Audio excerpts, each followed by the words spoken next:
Be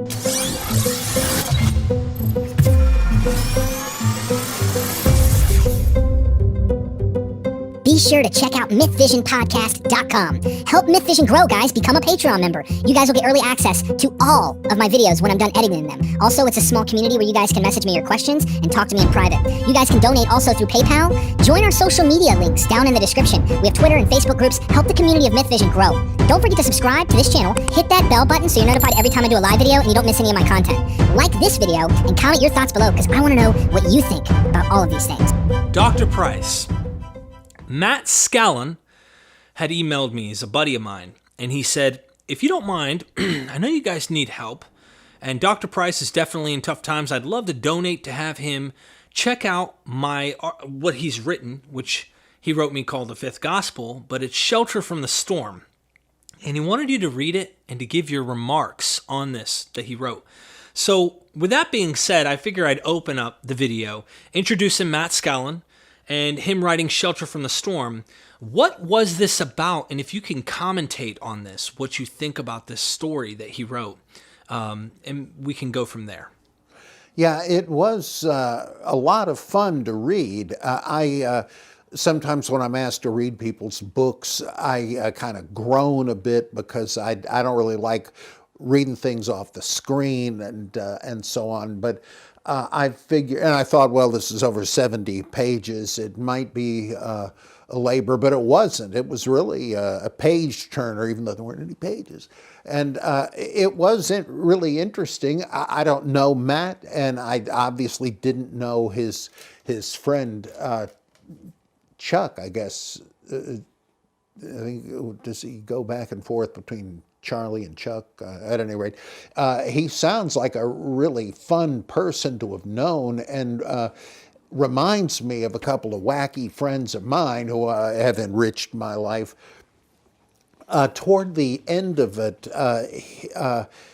Matt says that this was his own version of Catcher in the Rye, or another book kind of like it, which does explain the sort of stream of consciousness style and structure of the thing.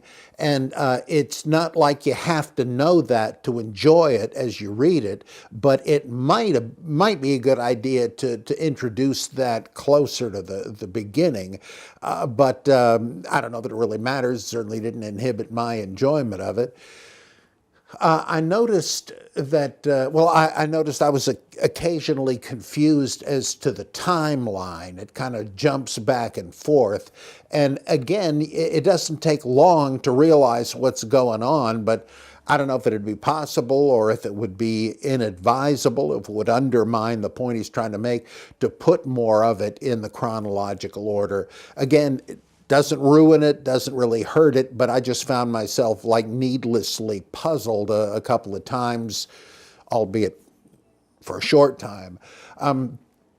This character, well, of course, the point of the thing is it's a memoriam to him. Apparently, his friend was a well-known chef, and despite the fact that I watch the Food Network often, or as I like to call it, the food porn channel, I was not familiar with him, and I would like to have heard a bit more about how he got into that line of work. And I'm sure there must have been some pretty funny and interesting anecdotes in there. As it is now, that aspect appears only at the end, really, for the sake of a reunion scene. There must have been a lot more of interest there. Of course, I know Matt wasn't in direct contact with them all that time, so that might easily explain it. But you could make stuff up. No, just kidding. The centrality of the Bob Dylan lyrics was interesting. And I've never been a fan of Bob Dylan. had a Jesus seminar colleague, a Roman Catholic priest named Ed Buettner, who absolutely loved Dylan and treated it like scripture. And that, and I've heard a little bit more of it through the years. And of course, he was an incredibly gifted poet.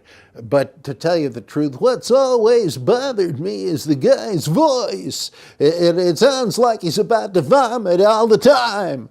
And then, wouldn't you know it, here comes the other guy, Tom Petty, and then they wind up in the same group doing the same thing. So that always turned me off a bit, but doesn't matter. This isn't an audio book, and it's just purely subjective, I know. But I see the point with the lyrics.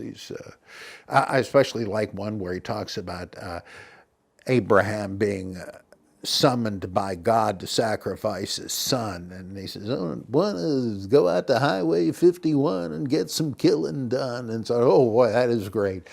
Anyhow, but that was fascinating, and in a way it forms, a recurring motif in the book and is almost the skeleton on which the book is formed.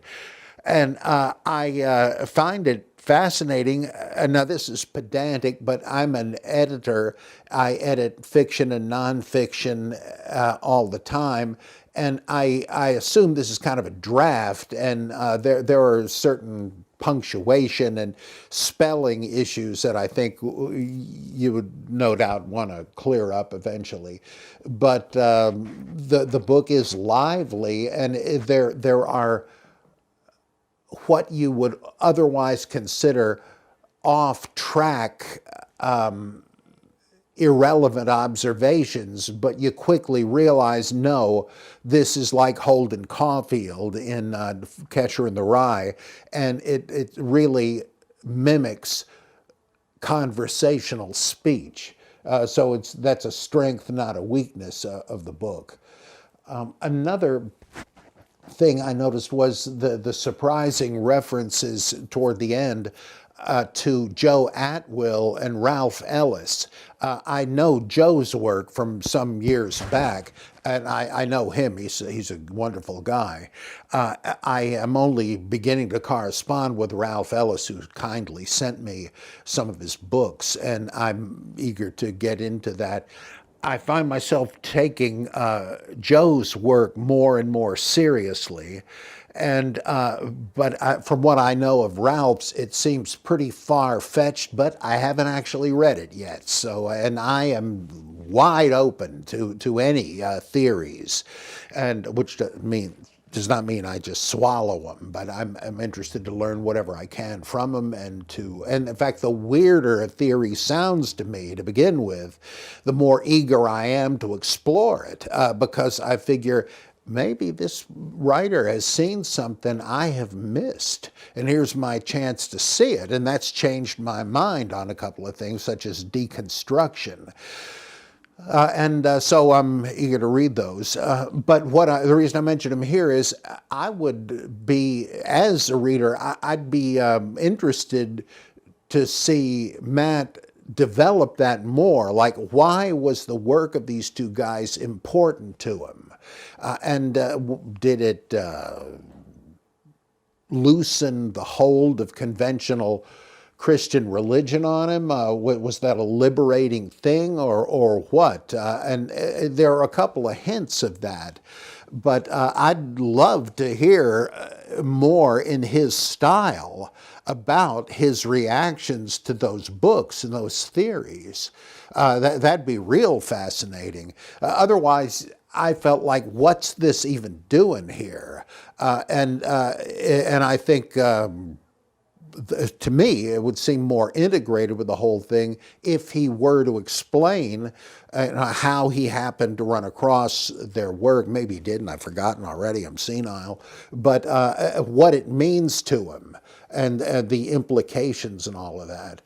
And because he's already talked about religion here and there, and church and all that, and that would be a natural follow-up. I'd love to hear more about it, especially if part of your point in mentioning him in the book is to encourage people to follow up on these writers, which they ought to do.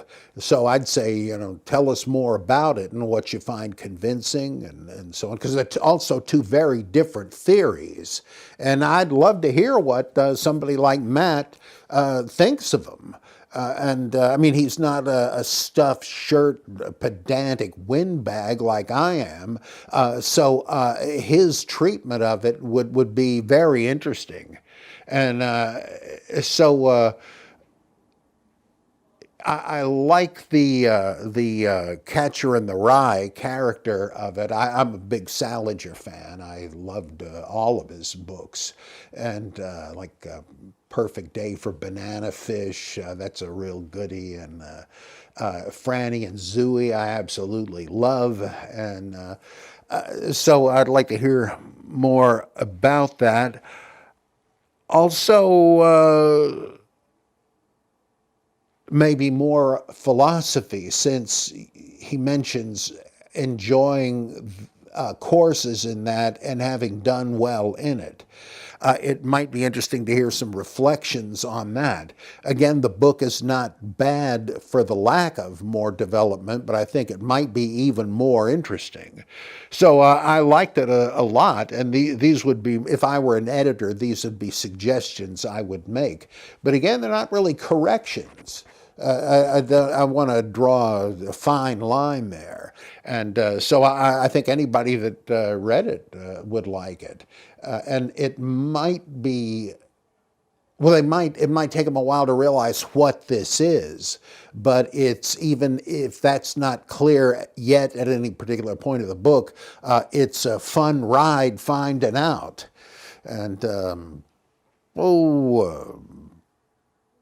I guess that's about the burden of it. I really appreciate the opportunity to read it. Yeah, Dr. Price, when it comes to you, when you mentioned they should put it at the beginning, like something at the beginning instead of waiting to the end. Some movies that I watch that I really like, what is it? Leonardo DiCaprio goes as a detective, but really he's a schizophrenic the whole time and you didn't know it till he has Something Island. Yeah, Shutter Island. Shutter Island. Yeah. Love the movie. It always has the mysteries, and the clues are right there in front of your eyes, but the clues can be translated or interpreted as, this is a real detective who's trying to... There's some stuff going on this island that is fishy, and he doesn't even know it himself. So I know that may not be in the vein of what he did in this book, but could he have done some hints, maybe? Is there something that you think, maybe something Shutter Island type that could be done in this, or is it not that kind of style?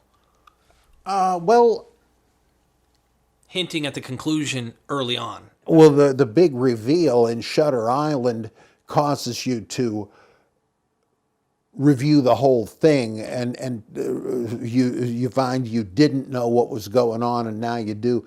I wouldn't say it's that crucial in this case. It's just that because you've already picked up what's going on, this informal, fond memory of this incredibly funny and brainy guy. It's just once you have the Holden Caulfield reference, you think, oh yeah, I see. But it doesn't really change it. By the way, Shutter Island I found to be way too contrived in terms of the premise. But they'd never go to the trouble they went to get the guy shocked out of his delusion. But there's one really chilling statement when he gets back and he says to his wife, where are the kids? And they're in school, and he says, well, school's out. She says, mine isn't. And then you find out she's drowned him. And that is really chilling and out of left field. That's almost worth anything else in the movie. But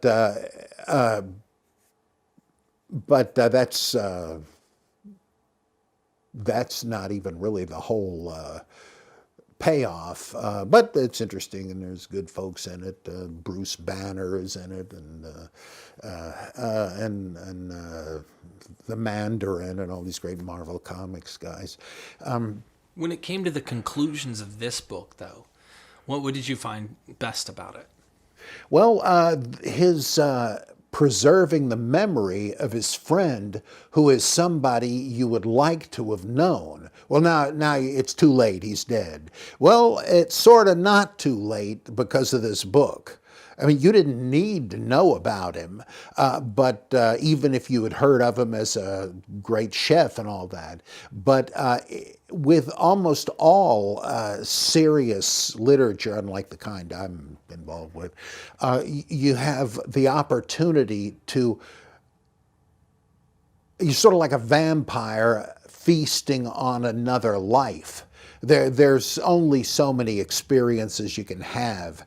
And when you read about other experiences, whether it's biographical, autobiographical, or fictive, still, if somebody does a good job of depicting somebody's memories and likes and dislikes, the decisions they make, you're kind of eavesdropping on another life different from yours, and you can sort of secondhand learn lessons.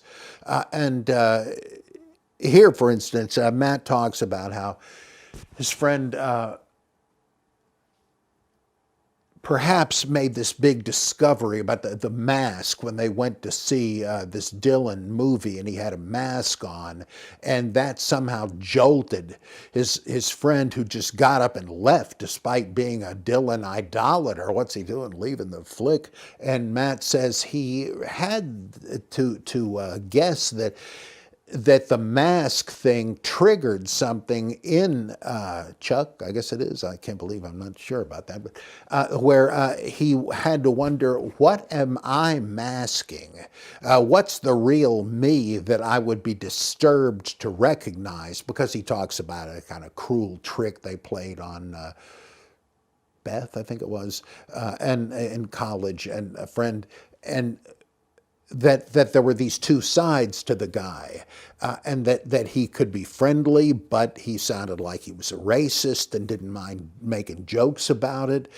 But were they just tasteless jokes, or was he actually a racist? Like that there were aspects that could be disturbing to anybody. Why weren't they disturbing to him? What's he hiding from himself? And that was real interesting, and forces you to ask yourself, what is it that I am not seeing about myself because I don't wanna? And so that's an interesting window right there into somebody else's life. And the depiction of dope and booze in there. In college, and how everybody was into this, as he says, kind of like Animal House, which I absolutely loved because I loved playing practical jokes up at Gordon Conwell Seminary. Oh, was that fun.